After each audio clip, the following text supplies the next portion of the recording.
partnership. And I know, after these 3 days of conversations, I know that you are ready to invest back home. We are already experiencing the knowledge, skills, and technology transfer that I asked from you. We are now clear, more than ever, on how you are going to support the government in opening up trade routes for Kenyan goods and services in your host country. And finally, I want to thank you for your commitment in finding job opportunities for Kenyans in the countries that you live. Ladies and gentlemen, it is now my singular honor to invite His Excellency, the Deputy President of the Republic of Kenya, Honorable Rigathi Gachagua, to address us and officially close the conference. Please be upstanding. Thank you very much.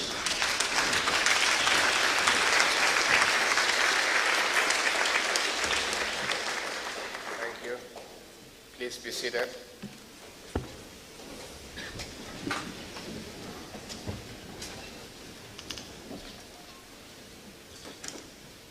The Principal Secretary, State Department of Diaspora Affairs, Roslyn Njogu, the leadership of the diaspora community, ambassadors, senior officials of the State Department, representatives of the private sector, ladies and gentlemen, good afternoon. Let me read my prepared statement that we have done with my people. Then I can say a few things from my heart. It is a pleasure addressing this gathering of our people who live and work in the diaspora. This is the apex of a string of conversations I've had with Kenyans during my assignments outside the country. In most of these occasions, I've had the opportunity to speak with you on the government's development agenda. I've done so because it is your right to know what your government is doing back home, and therefore it is our responsibility to keep you informed. This gives you a deeper understanding of our strategic priorities for better contribution. Being the first conference since we established the State Department of Diaspora Affairs, this dialogue with the government is another moment to agree on solid actions. We are working to improve your experience abroad as we invite you to continue investing back home. Ladies and gentlemen, the diaspora community is an important plug to the country's economy. Your remittances have been significant in stabilizing our economy. In 2022, the remittances surpassed $4 billion, and our strategy is to double this number in the next few years. That is what informs this 3-day conference, in which we have had moments to identify ways of enhancing the existing collaboration among the government, the private sector, and the diaspora community in increasing the investment portfolio.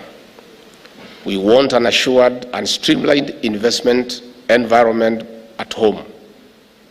With this, you can do more. Thus, we are excited that beyond identifying investment opportunities, there has been a robust review of legal, policy, and regulating frameworks. There has also been extensive networking with peers in areas of interest. The theme of this conference, Tujenge Kenya, Bridging Borders, Building Futures, captures our vision of propelling Kenya.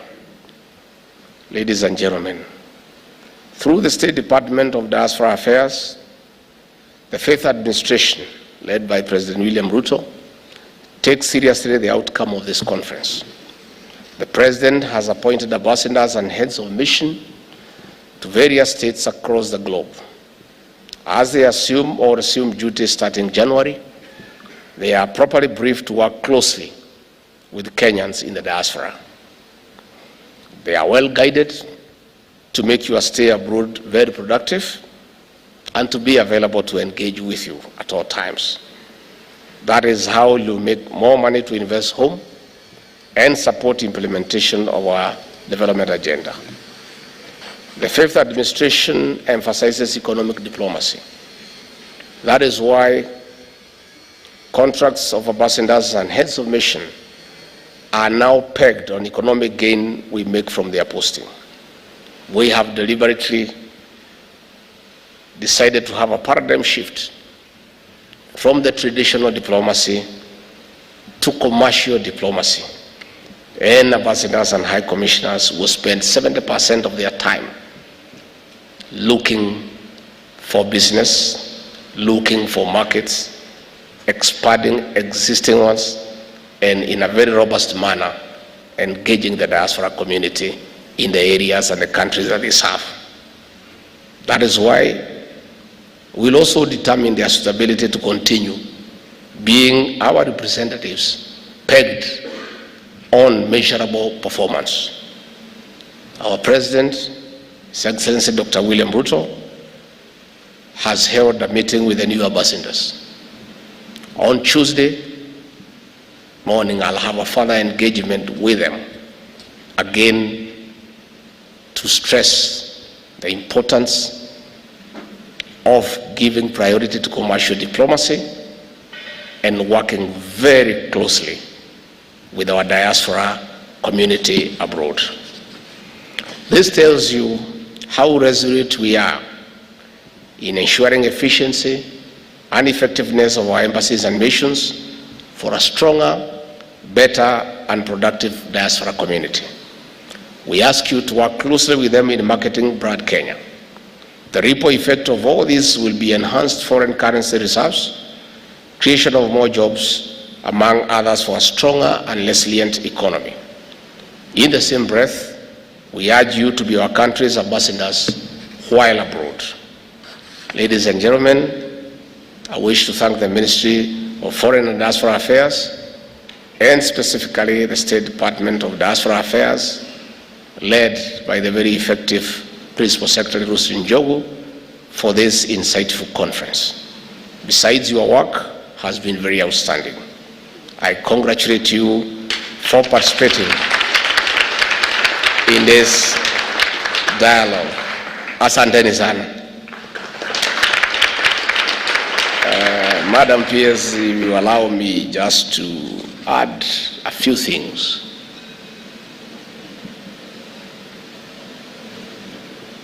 The importance of the diaspora community outside our borders cannot be overemphasized.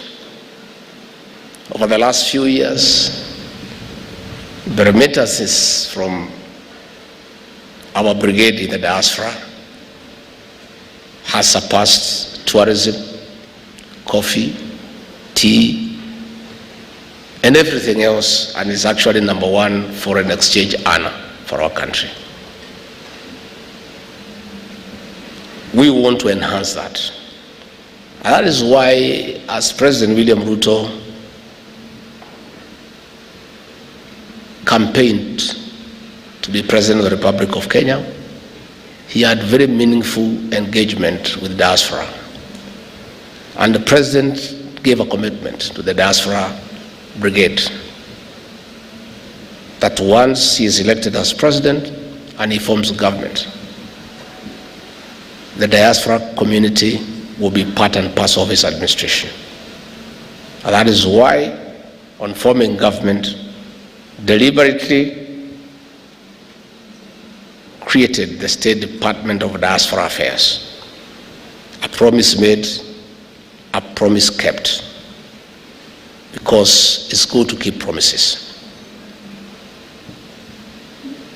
In his own wisdom, he appointed Rustin Njogu to be the pioneering Principal Secretary for this department. And I can tell you, from where I sit, she has not disappointed.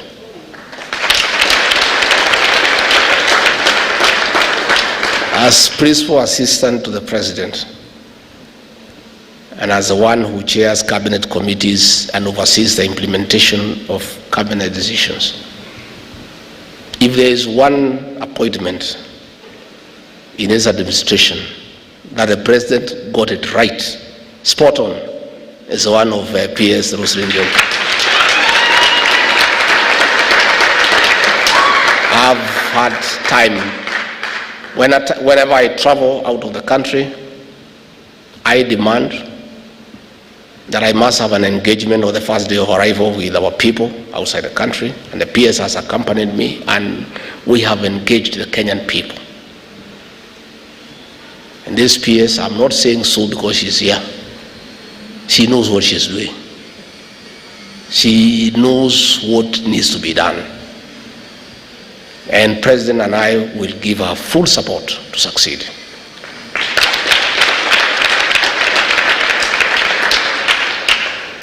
We are introducing the culture of savings in this country. Many countries save a lot of money, and it's the money that we go and borrow. We are saying, why do we have to borrow other people's savings? Why can't we save and we have to borrow? We borrow our own savings so that our own people can benefit from the interest that accrues from the borrowing.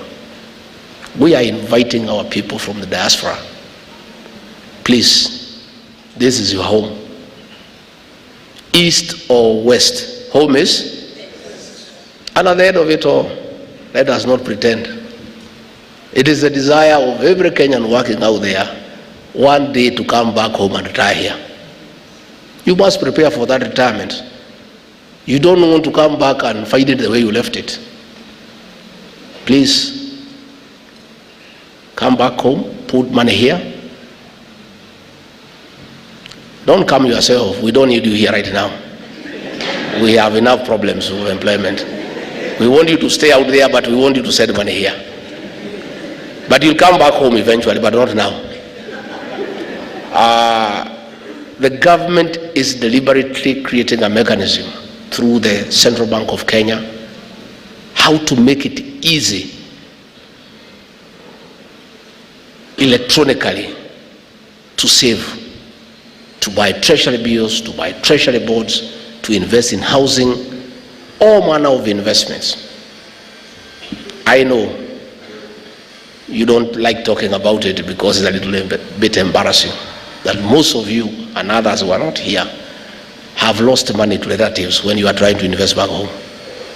You send money to your sister to construct for you a house. You keep on sending money. She takes photographs of the neighbor and keeps on sending you as the progress of your own house. The day you come back home, you find you have no house. And there's nothing you can do. That is your blood sister. You just make some little noise and go back to your country. We want to create a proper mechanism. If it's housing, there is a program. If it's purchasing property, you purchase property after due diligence, and the government is making sure that you are not conned as you are far away. These are deliberate programs that the government is making. We are inviting you to be partners of your government in investment, in creating opportunities. And we are inviting you also to be on the lookout and take time to be our ambassadors, to look for investors where you are and interest them to come and invest here in Kenya to create employment and to enlarge our space for tax collection. If you find, I was in Munich in Germany and I met many people and they are interested in investing here, but nobody had ever talked to them. They were amazed when I told them about Kenya and the opportunities that are available.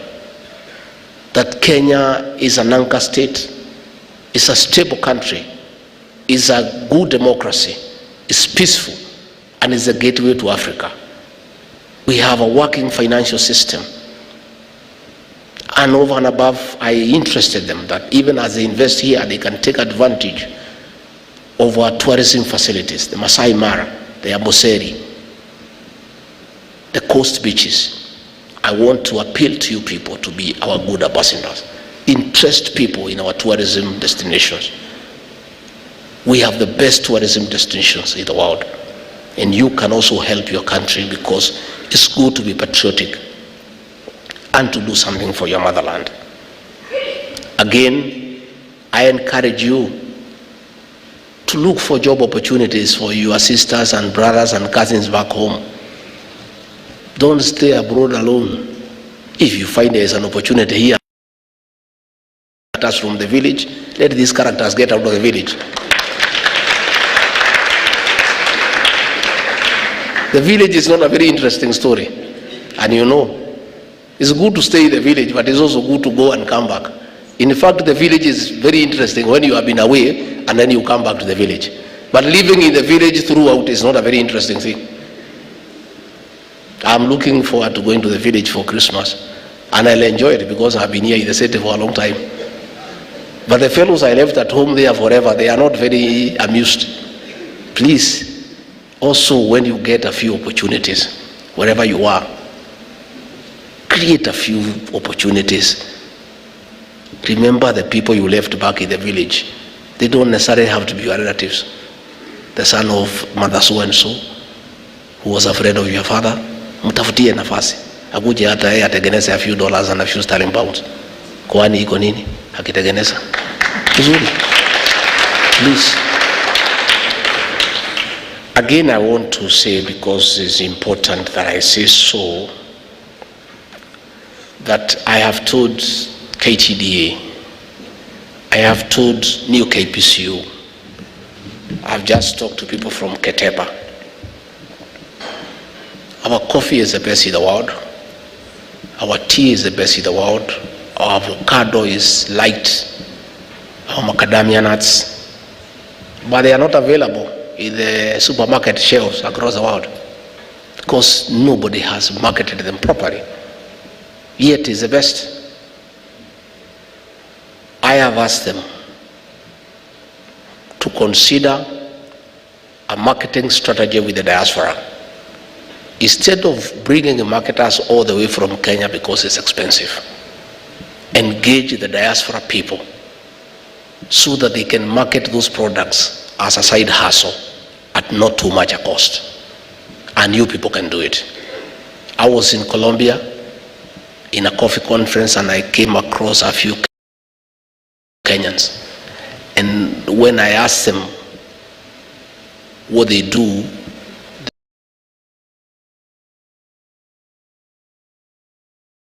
they told me, I asked them, why don't you market our coffee? They say we do, but we don't have a structure. And we can do it because we are here. We know that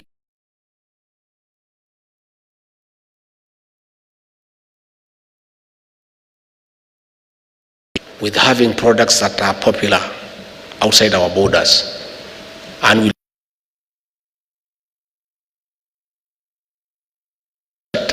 with a small stipend, we can engage people already in those countries who understand the market, who understand the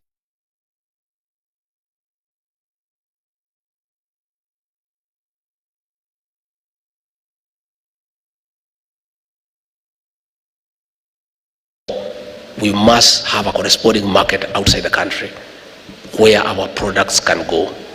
So you are very important. And that is why the president created this State Department. And our ambassadors and high commissioners have very clear instructions to work with you closely because you understand where you are. You understand it more than even the ambassadors and the high commissioner. Most of you have lived abroad for many years. You understand those people. You know their culture. You know their tradition. You know their likes. You know their dislikes. You know how to endear ourselves and our products to them because you are part of that culture. So this engagement is a continuous process. We are going to stay very near you people. And we have asked KRA and National Treasury very quickly to work around the challenge of double taxation so that you people can bring back money home without being taxed a second time. It's my understanding that taxation out there is very heavy. It will be a double tragedy, a jeopardy for you to be taxed again when you are trying to bring money back home. I have encouraged KRA to consider to just allow you to bring money without too many questions. Yeah? Let them wait for that money in the supermarket, where when you are buying something you pay VAT. It is still available for taxation. We have had a meeting with FRC, with asset recovery, with the National Treasury, and we have told them not to complicate people bringing back money home and treat people remitting back money home as suspects. They are not. They are not suspects. Anytime they see somebody sending several dollars, wanaanza kuuliza maswali mingi. Hiyo maswali ndio hatutaki mambo yake. Wacha pesa ikuje hapa, tutaongea baadaye. Si iko namna hiyo? Yeah, we need every shilling, every dollar, every euro, every sterling pound, every French franc. Let the money come here and circulate. Let us not create unnecessary bureaucracy on remittances. And you know, some institutions also took advantage of laws of anti-money laundering to extort people who are bringing back money home. They see some little money, they flag it. Iko maswali. Ukitoa kitu kidogo, inakubaliwa ikuje. Hiyo maneno hatutaki. Tunataka pesa ikuje hapa. And we want money to circulate in our economy. Na nyinyi ndio mko na pesa. Hii pesa mko nayo ndio niko na haja nayo tukiwa na rais. Na hata msipolete tutakuja kuchukua huko kwenu. Yeah? We are having a tight situation with the reserves of our foreign currency. And we need every dollar, every pound, every euro that we can amass to come back home, so that it can strengthen our shilling and it can be available for money circulation, so that our economy can grow much stronger and much faster. So you people, you are very precious jewel to our government. Tunachunga nyinyi kama mayai.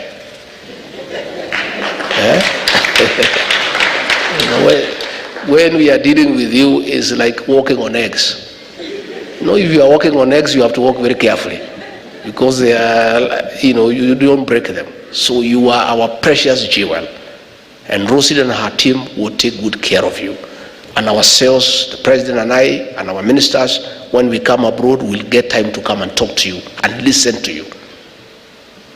I've just gone through the Huduma Center, and we are digitizing the consular services, the renewal of passports, the issue of IDs.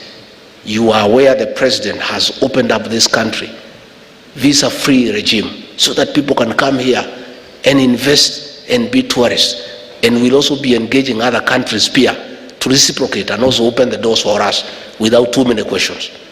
Wapunguze maswali, so that hii kazi iweze kuendelea, si ndio? So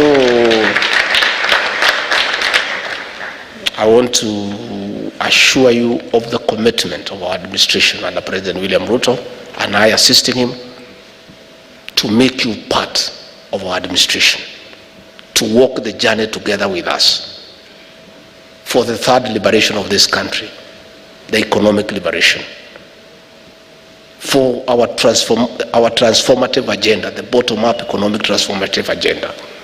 We want you people to be part of that conversation. And the president is very clear.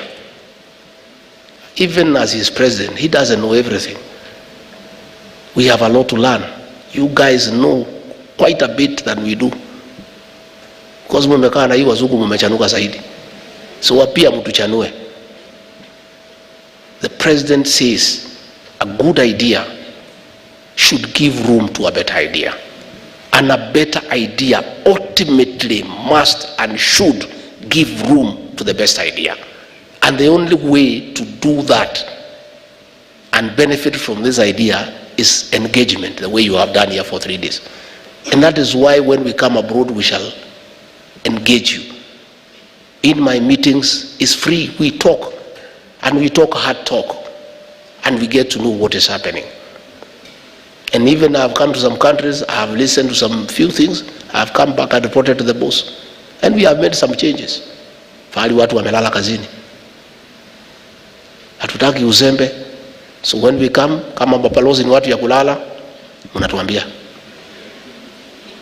Na si ati mnawashtaki mnafanya kazi yenu, you are being patriotic to your country. Mtuambie tukija tafadhali. Mtuambie huyu balozi mlituma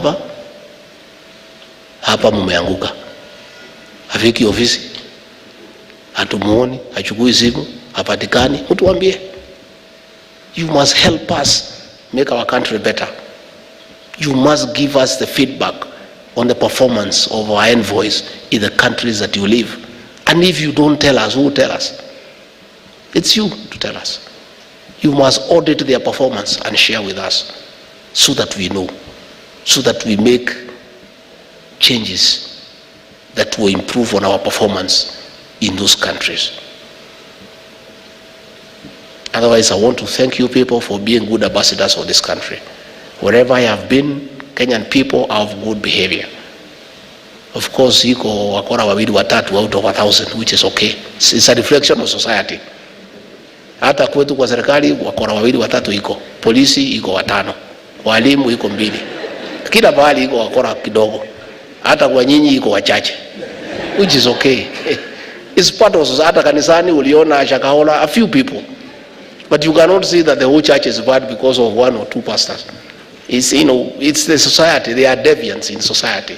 And they are everywhere. But by and large, our people out there, the diaspora community, is a very responsible group of Kenyans. And we are very proud of you. You know, wherever we go, we get good stories.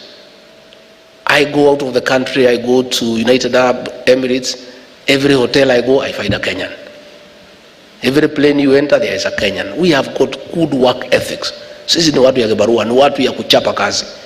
And we are popular across the country. So what we are trying to do through this State Department and Labor, the State Department of Labor, is to tighten and to formalize our relationship with other countries so that we create opportunities for the people of Kenya in a dignified environment where they are not abused, where they are not mistreated.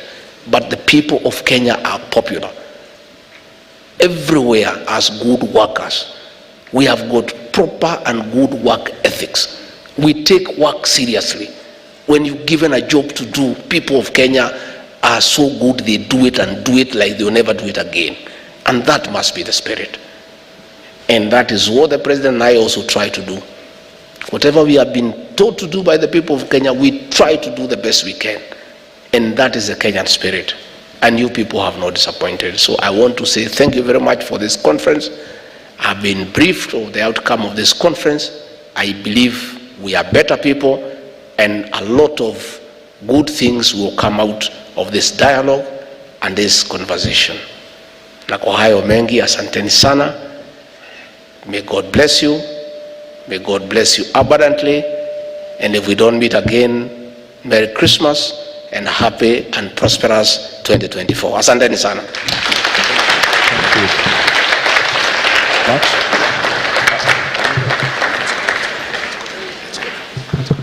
Your Excellency. Thank you. Thank you very much, Your Excellency. Let me please request your presence on the floor, accompanied by the PS. Your Excellency, challenge accepted and taken. And what we're about to ask you to help us launch will actually carry some of the instructions you've given, especially with the Kenyan brands, carrying them out into the world. Your Excellency, one of the things that the diaspora has always spoken about is them being recognized by their country. And through the State Department, we have come up with a brand that will recognize the diaspora specifically in all the 5 areas. This particular program, Your Excellency, will recognize those who went there in the 60s and have lifted the flag of Kenya high. Those who are there who are doing business, those who are doing philanthropy work, those who are in education, those who are there just doing small things to lift up this flag high. This particular program, Your Excellency, will lift it up, and we request that you please, given the remote controls,